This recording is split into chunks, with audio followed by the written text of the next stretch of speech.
Hola, ¿cómo están? Muy, pero muy bienvenidos a esta nueva edición de Producción Animal, este programa donde recorremos el país intentando resolverte tus incógnitas sobre el campo argentino. Estuvimos recorriendo zonas núcleo de nuestro país. Recordemos que la zona núcleo son aquellas zonas donde se juntan los más destacados recursos naturales y es por eso que la función de conservación es la que predomina. En el anterior programa estuvimos visitando la región de Pilar en Santa Fe y en esta oportunidad nos fuimos a 107 kilómetros exactamente de la ciudad autónoma de Buenos Aires a la región de Magdalena en la provincia de Buenos Aires en un nuevo marco de una jornada del IPCBA. Estuvimos hablando con Miguel Pertino, padre e hijo, quienes nos abrieron sus puertas al establecimiento La Trinidad. Una nueva jornada del IPCBA en Magdalena, provincia de Buenos Aires, nos trae a conocer la estancia, el establecimiento La Trinidad, y aquí estoy con los dueños, Miguel Pertino, padre e hijo. ¿Cómo están? Bien, muy bien, muchas gracias. Quiero preguntarles, para arrancar quizás con lo básico, ¿de dónde salió el nombre que tiene el establecimiento? Ya lo tenía cuando lo compramos, se llamaba La Trinidad. Y decidieron mantener. Cuando se hizo la cabaña le pusimos Cabaña La Trinidad. Sí, es un nombre, una estancia bastante vieja acá de la zona y la verdad que nos gustaba y nos pareció que había que dejarlo, así que quedó.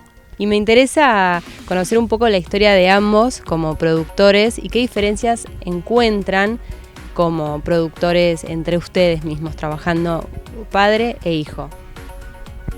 Mira, yo te voy a decir de que yo soy hijo de productor agropecuario. Entonces, toda la vida, no de esta localidad, sino de Saladillo, toda la vida me gustó el campo. Entonces, cuando tuve la oportunidad de comprar campo, ahí estuve otra vez. Nada que ver con la profesión que yo tenía, pero era el arraigo que deja cuando uno es productor agropecuario que nació en el campo o algo así, es fenomenal, ¿viste? Y creo que él se lo copió, me parece, de la misma forma de pensar sobre el campo. Yo creo que los cambios fueron paulatinos, ¿no? O sea, de información que uno tiene, de haber ido, nosotros hemos ido mucho acá al INTA en manantiales, ¿no? Y hay muchas cosas que se hacen y funcionan, y hay muchas otras que se hacen y no funcionan. Y es un poco esto, prueba y error. Hay muchas cosas que mi viejo hacía y que funcionaron y se siguen haciendo igual. Y hay otras que las hemos ido modificando porque cambió. Por ejemplo, había muchos potreros donde nosotros no podíamos hacer pasturas y la verdad que estamos en un ciclo bastante seco y hemos podido avanzar en un montón de lugares. Lo mismo con manejos más intensivos, por ahí, a pesar de que siempre hubo alambre eléctrico, se fue yendo a pastoreos diarios que por ahí antes no se hacían, pero son etapas y conocimiento que uno va adquiriendo. Cuando compraron este establecimiento, ¿en qué se basaba su trabajo como productores y en qué se basa ahora? ¿Cuáles son esas diferencias que vos decís que existían antes y que ahora quizás se decidieron modificar? Lo que pasa es que cuando compramos el campo, en ese momento nos alcanzó para comprar el campo nada más. Entonces el arranque fue difícil para que había que llenarlo al campo. Se empezó, digamos, como se pudo, pero después con el tiempo se empezó a hacer las mejoras, ¿no? Mejoras genéticas, mejoras de agricultura, mejoras de todo, ¿no? Claro, nosotros cuando se arrancó con, como dice mi viejo, con lo que había, y después empezamos un camino que primero fue poblarlo, después fue mejorar la sanidad, después fue hacer corrales, después fue hacer pasto y divisiones, porque era en el campo había 4 potreros, pero era como si fuera uno, entonces hubo que hacer corrales, hubo que hacer alambrado eléctrico, alambrados convencionales, Y después nos dimos cuenta que era muy importante también los animales con los que comíamos ese pasto, ¿no? Y que había un diferencial en distintos tipos de animales. No es lo mismo vender, si uno es criador, no es lo mismo vender un lote desparejo o con animales con problemas sanitarios que vender un lote parejo, que hayan parido todas juntas las vacas, ¿no? Entonces se fue un camino de mejora por distintas vías y atacábamos los problemas que podíamos. Hoy, después de casi 40 años, obviamente que los problemas que atacamos son completamente distintos a los que había al principio. Y estamos hilando mucho más fino por ahí en manejo o en incorporación de genética o de técnicas, ¿no? Por ejemplo, hoy estamos con un programa muy bueno de donantes de transferencia embrionaria para hacer embriones, cosas que por ahí eran impensadas hace 20 años porque estábamos abocados a otras realidades de nuestra empresa. Vos hace un rato en tu charla mencionabas que cuando vos arrancaste tuviste una primera intención de cargar el campo y mencionabas esto, que quizás tu papá, mencionaste un poco esto, cómo había sido ese vínculo y que quizás después entendiste que no era por ahí, pero que de todas formas tu papá te dejaba seguir tu camino. Así es. La mejor forma de aprender es dejar que tenga los errores que tenemos que tener todos en la vida. Vos dijiste, que se equivoque. Que se equivoque si se tiene que equivocar, pues es la forma de aprender. Bueno, eso es tal cual, o sea, yo tenía una formación más económica, digamos, yo soy licenciado en economía, y entonces yo a cada charla que iba decían que la producción está dada por la carga que uno tiene en el campo, ¿no? A medida que aumenta la carga, produce más. Y yo dije, pero ¿cómo puede ser que esta gente no se dé cuenta? Que es así, digo, es lineal, el aumento es lineal. Claro, lo que no me di cuenta es que es lineal hasta cierto punto. Y después empiezan los problemas, ¿no? Y además que primero tenemos que hacer pasto y después tener con qué comerlo. Si tenemos con qué comerlo pero no tenemos pasto, estamos en problemas de nuevo. Y bueno, eso fue hace 15 años y la verdad que los sucesivos años, las sucesivas campañas te dan la experiencia que por ahí mi viejo me quería transmitir, pero que en ese momento yo no la entendía. Y ahora han logrado un acuerdo entre ustedes, el trabajo en familia. Sí, no, el trabajo lo hace él. Yo soy jubilado. Yo ya estoy fuera del training de esto. Pero charlamos las cosas y las decisiones se toman en familia. Y la experiencia es un buen canal de información, así que creo que es muy valioso. Bueno, muchísimas gracias a ambos. Primero por habernos recibido a todos nosotros acá en el establecimiento y después por haberse acercado y charlar un ratito conmigo. Bueno, muchas gracias por venir.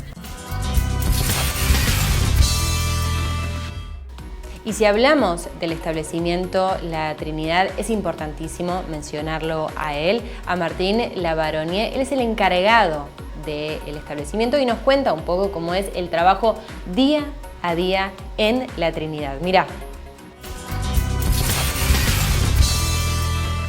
Este lote es un lote de vacas de cría. Las vacas acá, a medida que van pariendo, las vamos sacando del potrero y vamos haciendo lotes para las inseminaciones. Este lote, la última vaca que parió de este lote, parió el 10 de agosto y para el 1 de octubre va a llegar con 50 días después del parto para la inseminación. Están en una pastura de festuca.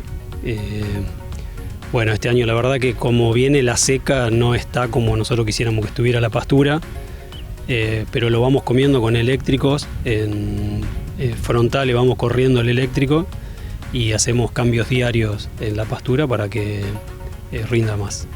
¿Qué es lo que vos ves o qué es lo que podríamos llegar a notar nosotros, esto de lo que vos me decís, el cambio que hay producto a la sequía? Y en el estado corporal de las vacas, por ejemplo. Nosotros todos los años manejamos promociones de Reirás y en junio, julio ya estamos comiendo con alta producción al reirás, entonces las vacas tienen comida de calidad. Este año, por el tema de la seca, los reirases hace 15 días que pudimos entrar y con poco volumen, así que por eso castiga el estado corporal de la vaca. Ya que sos el encargado y seguramente una de las personas que más sabe lo que sucede aquí en esta estancia, quiero que me cuentes un poco en qué consiste tu trabajo, cómo es el manejo con los animales.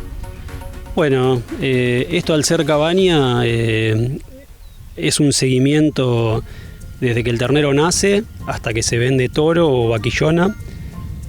Hay que tomar datos continuamente.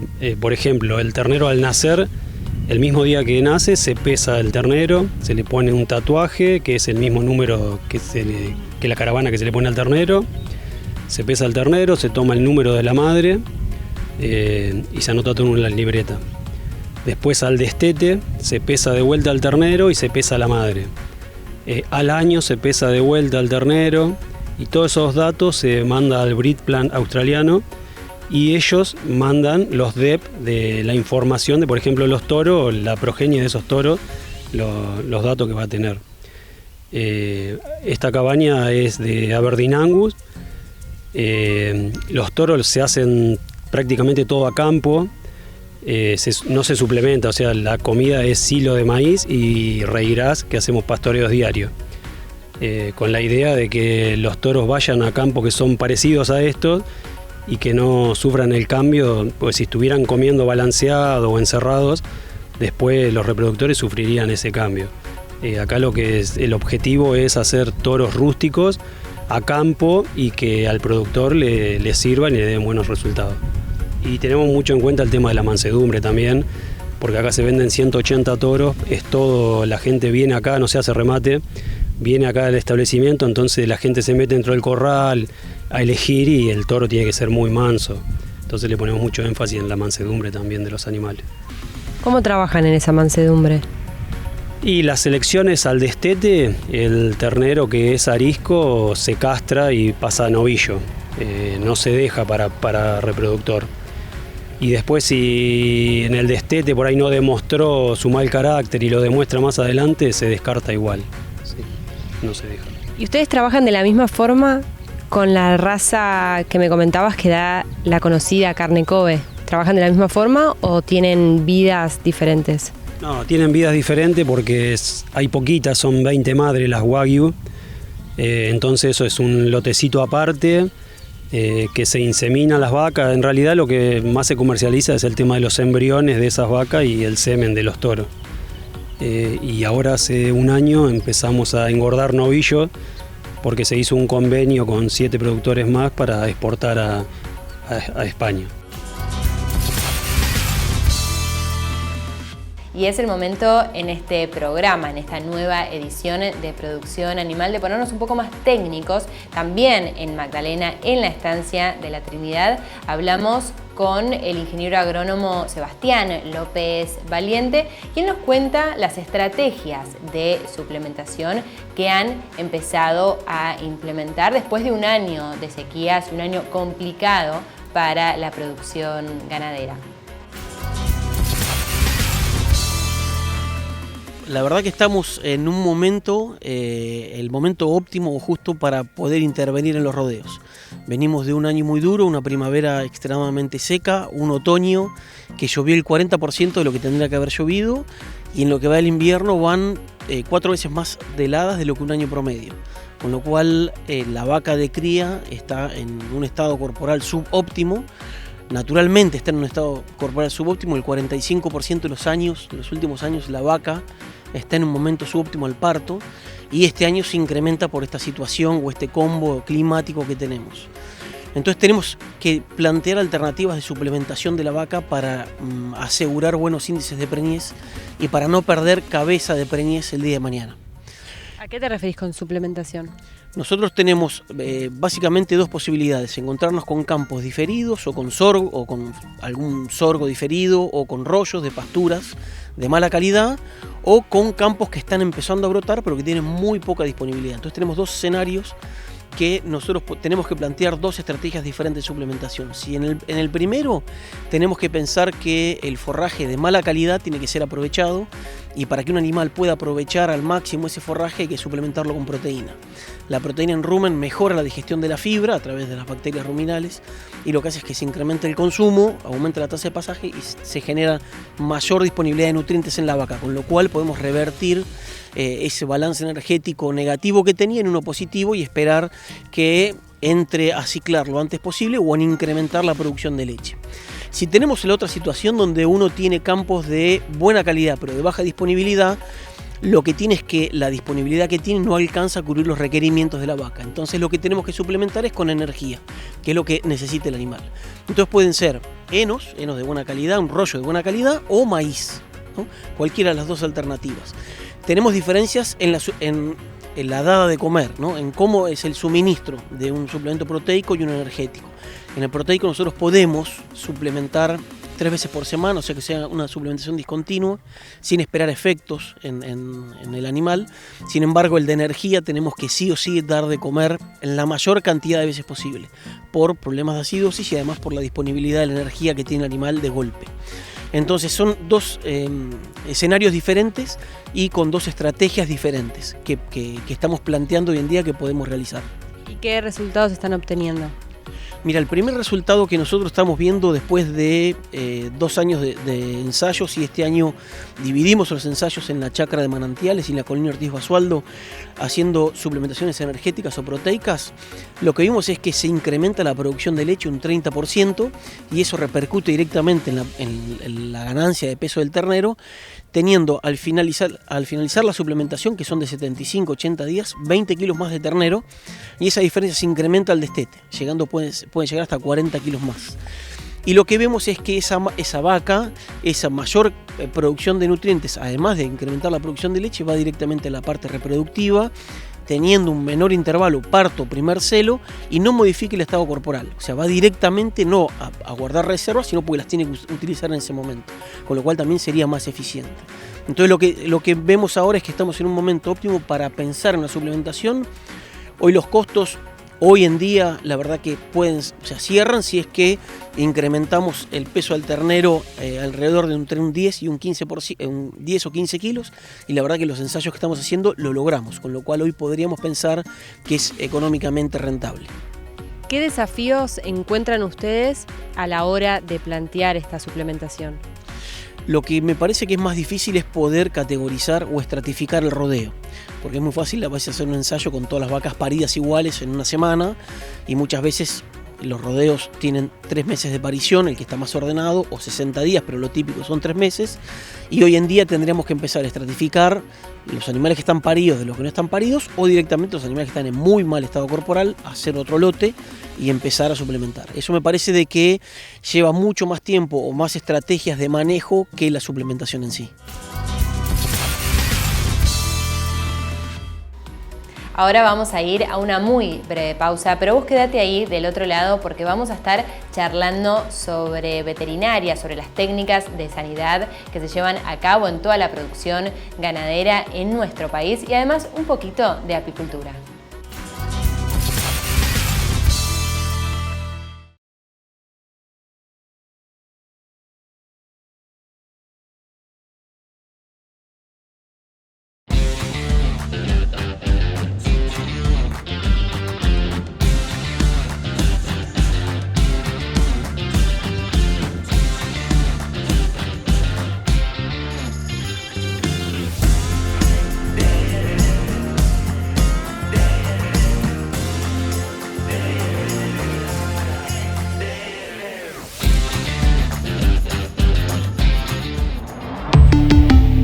Volkswagen.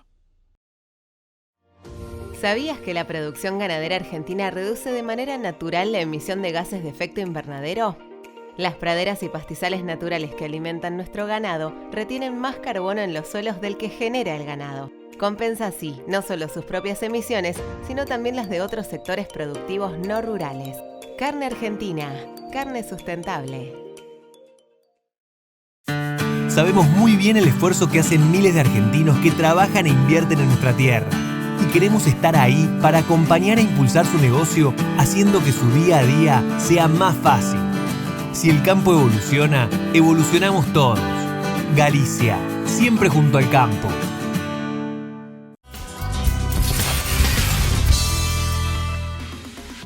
Volvimos de la pausa y lo prometido es deuda. Vamos a hablar un poquito de sanidad animal. Es una nota que a mí me da mucho placer presentar porque ella nos explica, la protagonista de esta entrevista que ahora estarán escuchando, nos explica los distintos momentos que atraviesa el animal, en este caso en ganadería vacuna, que atraviesa el animal y cuáles son las estrategias alimentarias que tiene que llevarse a cabo. Pero de la misma forma que hablamos de alimentación, hay que ser muy conscientes en la toma de agua, en la hidratación de este animal. La presento, ella es María Belén Morlaco, médica veterinaria.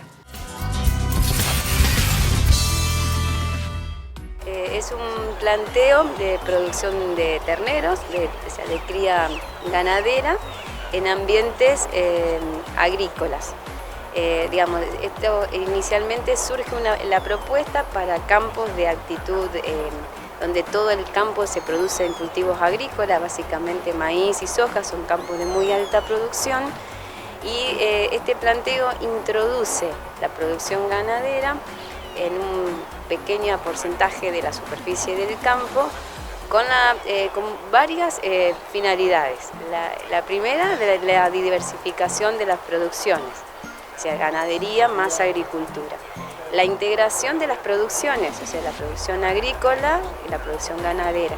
El agregado de valor de los productos generados por la agricultura, ya sea los granos, así como los rastrojos.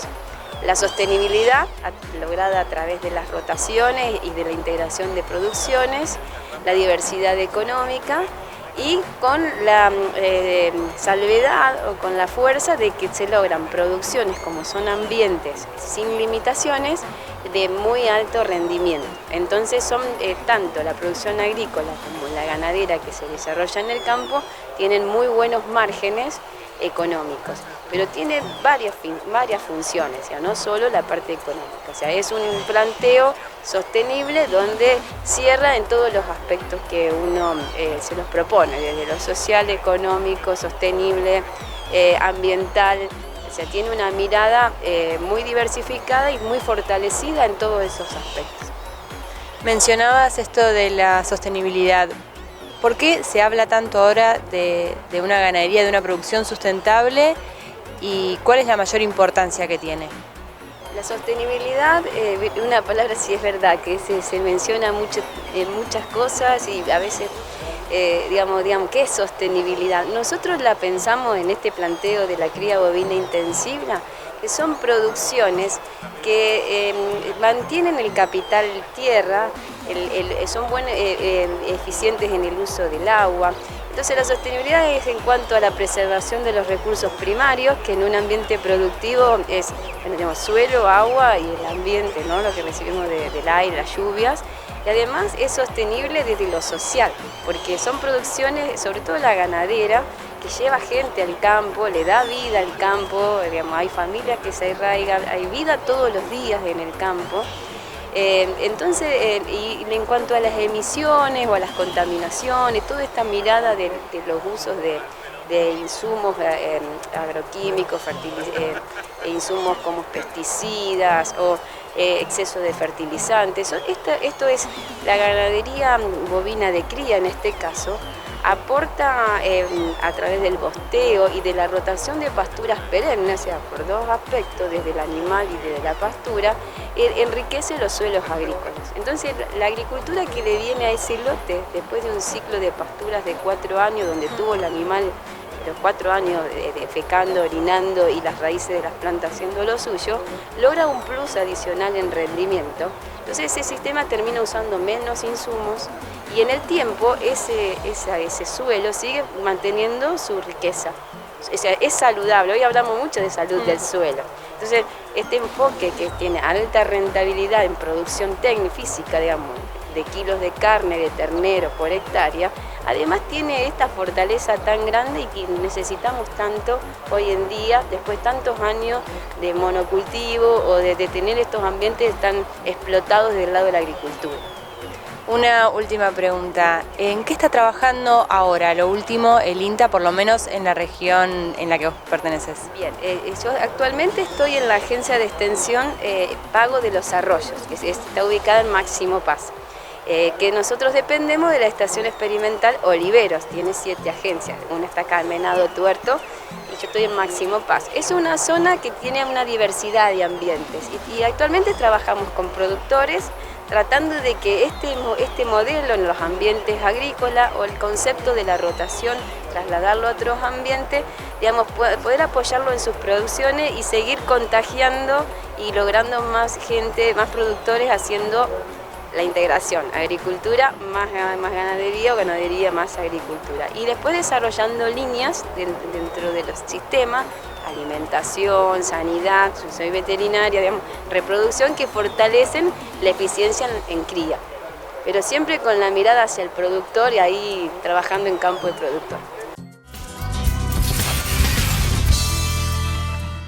Y ahora un dato muy interesante para nuestro país, para la Argentina. Entre los países más productores de miel del mundo, la Argentina se posiciona en el número 3 después de China y los Estados Unidos. Además, Argentina produce el 70% de miel que consume Latinoamérica, un 25% de la miel que consume todo el continente y un 6% de la miel que consume todo el mundo. Y para hablar y desarrollar estos temas más, para hablar de apicultura, vamos a estar conversando con Juan Maletti. Él es el director regional del INTA de la región Cuenca del Salado.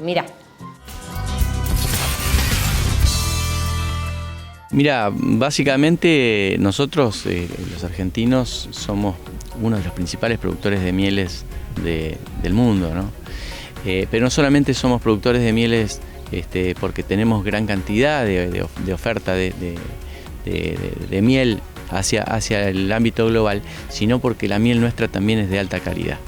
Y Cuenca del Salado en particular, y la provincia de Buenos Aires en general, pero Cuenca del Salado en particular, tiene una historia de producción de miel de muy alta calidad. Tenemos el 70-80% de nuestra región que está basada sus sistemas productivos, que son ganaderos, sobre pastizales naturales, y ahí tenemos la base para la producción de miel de alta calidad, ¿no? En ambientes que mantienen calidad, que mantienen biodiversidad, que mantienen una gran proporción de diversidad florística referente a lo que es la capacidad de las abejas de poder lograr nutrirse y generar mieles de calidad. Y en particular Cuenca del Salado tiene una historia de 15 años consecutivos de trabajo con grupos asociativos de cambio rural que después fueron nutriéndose, se fueron encontrando y lograron armar el clúster apícola de Cuenca del Salado, que es una articulación público-privada que logra trabajar en conjunto en la producción apícola a nivel regional, que creo que es la clave, ¿no? Y llegamos al cierre de esta nueva edición de Producción Animal, donde estuvimos recorriendo un poco las instalaciones de la estancia La Trinidad en Magdalena, en provincia de Buenos Aires, una zona núcleo más que hemos tenido la oportunidad de conocer y de profundizar con especialistas, y además estuvimos hablando un poquito de apicultura, que les prometo aquí hoy en el estudio que estaré visitando un campo productivo y colmenas de abejas para que conozcamos un poco más, porque lo cierto es que la Argentina se destaca a nivel mundial en cuanto a producciones apícolas. Nos vemos entonces la próxima.